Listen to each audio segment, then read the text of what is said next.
नमस्कार किसान भाइयों, स्वागत है हमारे यूट्यूब चैनल एग्री डॉक्टर विकास शर्मा पर। आज के इस वीडियो में अपन बात करेंगे रिजके की फसल के बारे में। रिजके की खेती अपने को किस प्रकार करनी है किसान भाइयों। जो किसान भाई खेती करते हैं और खेती के साथ में पशुपालन करते हैं, उनके लिए रिजके की फसल काफ़ी महत्वपूर्ण हो जाती है, क्योंकि रिजका जो है भारत की सबसे ज़्यादा उगाई जाने वाली चारे की फसल है। किसान भाई, वीडियो की शुरुआत से पहले मैं आपको बता देना चाहता हूं कि इस वीडियो के ऊपर अपन बात करेंगे। पहला पॉइंट है खेत की तैयारी कैसे करें। दूसरा पॉइंट है अपन बीज कौन सा इस्तेमाल करें, कौन सी इसकी अच्छी वैरायटी आती हैं। तीसरी इसके तरफ अंदर अपन टॉपिक होगा अपने कि बीज का अपने को उपचार किस प्रकार करना है। चौथा पॉइंट होगा अपने को कि कौन कौन से रासायनिक खाद डालने हैं। और पांचवा पॉइंट होगा अपने को इसके अंदर किस प्रकार कितने दिन के बाद अपने को सिंचाई करनी है, ताकि अपने को गांव के अंदर सर्वाधिक अपने को जो अच्छा जो रिजके की फसल है उसका रिजल्ट देखने को मिले। तो किसान भाइयों, चलिए वीडियो की शुरुआत करते हैं। रिजके की फसल के लिए किसान भाइयों अपने को 4-5 चीज़ों का ध्यान रखना पड़ेगा, क्योंकि एवरेज जो रिजके की फसल है उसका उत्पादन सब हर कोई लेता है, लेकिन अपन जो लेंगे उसके अंदर रिजका की जो हाइट रहेगी वो लगभग अपनी कमर तक की जो हाइट रहती है, लगभग 2.5 फीट अपना रिजके की हाइट रहेगी। उस प्रकार अपने को खेत की तैयारी भी उसी हिसाब से अपने को करनी रहेगी। तो खेत की तैयारी की अगर अपन बात करें तो चाहे कोई सा भी खेत हो, रिजके के लिए जो अपने हैं काली मिट्टी, लाल दोमट मिट्टी, रेतीली मिट्टी, सब प्रकार की जो मिट्टियाँ रहती हैं उसके अंदर रिजके की फसल आसानी से उगाई जा सकती हैं। 19-20 का इसके अंदर प्रोडक्शन का डिफरेंट रहता है। अगर आपकी ज़मीन थोड़ी ताकतवर है, थोड़ी उसके अंदर रेतीले कण कम है और दोमट और खाद का कंटेंट ज़्यादा है, तो आपके रिजका अच्छा उसके अंदर थोड़ा सा ज़्यादा अच्छा होगा। और उसके अंदर जो है पानी जो अपन बार बार सिंचाई करते हैं उसको बार बार सिंचाई की आवश्यकता नहीं पड़ेगी, लगभग हर 7वें दिन अपने को सिंचाई करनी पड़ेगी। लेकिन अगर अपने पतली मिट्टी है तो अपने को हर तीसरे चौथे दिन अपने को गेहूँ रिजके के अंदर सिंचाई करनी पड़ेगी, और कोई ज़्यादा फर्क नहीं रहेगा। बाकी सारी तरह की मिट्टी के अंदर रिजके की खेती आसानी से की जा सकती है। बात करेंगे अपन खेत की तैयारी की, तो अपना जो खेत है चाहे उसके अंदर पहले आपने मक्का उगा रखी हो, मूंगफली उगा रखी हो, उसको अपने को लगभग 1-2 बार कल्टीवेटर से बढ़िया तरीके से अपने को चौक करना है, अच्छी प्रकार से उसको कल्टीवेट करना है, ताकि वो अच्छी प्रकार से एकदम खेत मुलायम हो जाए। फिर अपन अगर बात करें कि देसी खाद की, तो खेत के अंदर अच्छी पैदावार के लिए जो डाली जाने वाली जितनी भी खादें हैं उनमें सर्वाधिक जो महत्वपूर्ण रहती हैं वो है देसी खाद। अगर वो आपने अच्छी मात्रा में डाल दी तो फिर आपको और कोई सा भी खाद ऐड करने की ज़रूरत नहीं है। तो मात्रा की अगर बात करें तो लगभग 4 से लेकर 5 टन अपने को देसी गोबर की खाद, अच्छी जो सड़ी हुई और गली हुई हो, वो अपने को खाद ऐड करनी है। प्रति बीघा के हिसाब से अपने को 5 टन मतलब लगभग 3 से लेकर 4 ट्रॉली अपने को 1 बीघा के अंदर अपने को अच्छी प्रकार से सड़ी हुई जो खाद रहती है केचुआ वाली खाद, वो अपने को इसके अंदर गोबर की खाद ऐड कर देनी है, अच्छी प्रकार से बिखेर देनी है। खाद बिखेरने के समय अगर ट्राइकोग्रामा अगर अपने पास उपलब्ध हैं तो ट्राइकोडर्मा जो पाउडर रहता है वो अपने को उसके अंदर खेत के अंदर अच्छी प्रकार से फैला देना है, ताकि ये एक प्रकार से बायो फर्टिलाइज़र का काम करता है और बायो फंगिसाइड का भी कार्य करता है। जो खेत के अंदर जो भी हानिकारक फंगस रहती हैं वो उसको ख़त्म कर देगा। तो ये हो गई अपने देसी खाद की बात। अगर देसी खाद अपने गोबर की खाद नहीं है तो जो मार्केट में मिलती हैं या बहुत सारे किसान भाई घर पे भी तैयार करते हैं, जो अपने केंचुआ की जो खाद रहती है वर्मी कंपोस्ट, वो भी अपन इस्तेमाल कर सकते हैं। लगभग 50 से लेकर 80 किलोग्राम 1 बीघा के अंदर अगर अपन वर्मी कंपोस्ट भी अगर अपन फैला दें तो भी काफ़ी अच्छा रिजल्ट देखने को मिलता है। अब बात करेंगे अपन रासायनिक खादों की, तो रासायनिक खाद 1 बीघा के हिसाब से मैं बताऊंगा अपने को लगभग 30 किलो डीएपी लेना है, लगभग अपने को 20 किलोग्राम यूरिया लेना है और लगभग अपने को 10 किलोग्राम म्यूरेट ऑफ पोटास लेना है। इन तीनों खादों को अच्छे से मिक्स करना है और अपने को खेत के अंदर फैला देना है। फिर अपने कल्टीवेटर निकालना है, फिर अपने को उस खेत को रोटावेटर की सहायता से अच्छी प्रकार से रोटावेट करना है, ताकि जो रिजके की किसान भाइयों जो दाना रहता है, बीज रहता है, वो एकदम बारीक रहता है। तो अपने को सीड बेड अच्छी प्रकार से प्रिपेयर करनी है। इन सारी खादों को मिलाने के बाद अपने को रोटावेटर की सहायता से उसको समतल करना है, पाटा लगाना है। अब आपका खेत बीज की बुआई के लिए तैयार है। भारत जो देश है उसके अंदर रिजके की खेती मुख्यतया जो सीडलिंग करते हैं अपन, बुआई करते हैं, वो करते हैं अपन हाथ से छिड़क के, बीज को छिड़क के और फिर उसके अंदर पानी चलाते हैं। बहुत सारे बागों में सीडल की सहायता से भी इसकी बुआई करते हैं। जहाँ पर बड़े पैमानों पर रिजके की खेती होती है, वहाँ पर खेत को तैयार करने के बाद सीडल की सहायता से बीज को बोया जाता है। लेकिन आम तौर पर जो किसान घर के जो पर्पज़ के लिए, पशुओं के लिए जो चारा उगाते हैं, वो खेत को इस प्रकार से तैयार करने के बाद उसके अंदर क्यारे डालते हैं और दौरे डालते हैं। क्यारे दौरे डालने के बाद अपने को बीज को इस प्रकार से उसके अंदर हाथ की सहायता से बराबर छिड़कना है।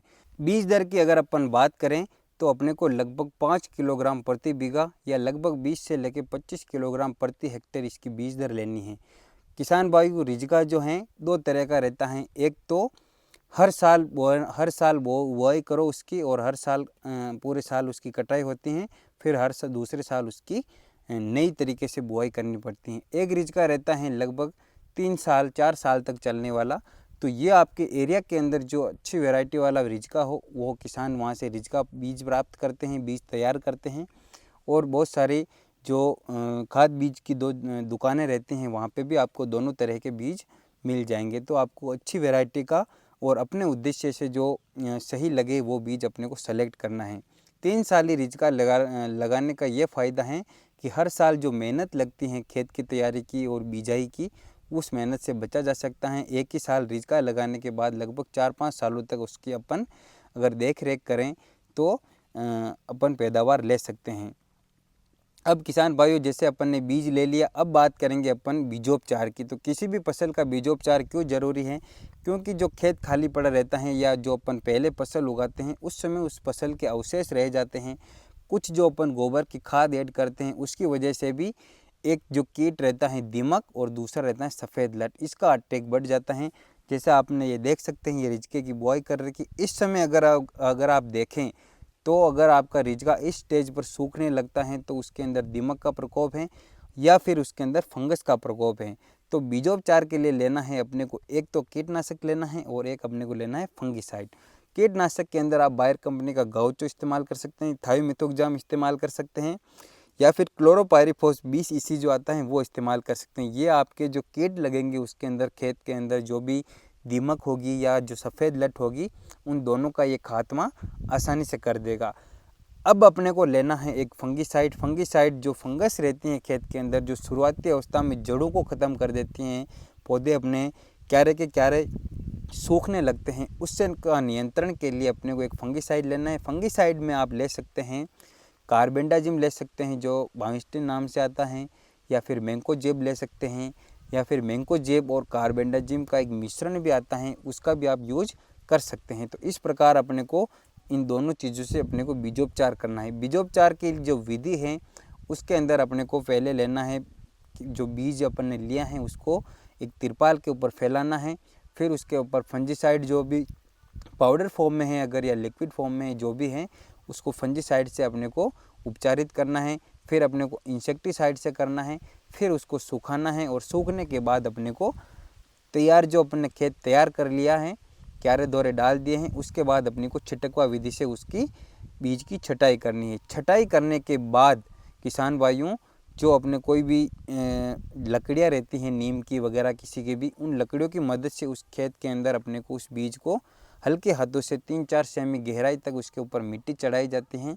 उस मिट्टी चढ़ाने से वो बीज एक समान गहराई तक वो लगभग 3 सेंटीमीटर 4 सेंटीमीटर सब पूरा खेत समान हो जाता है। फिर अपने को पानी सिंचाई जो अपने जो साधन है उसकी मदद से उसके अंदर सिंचाई करनी है।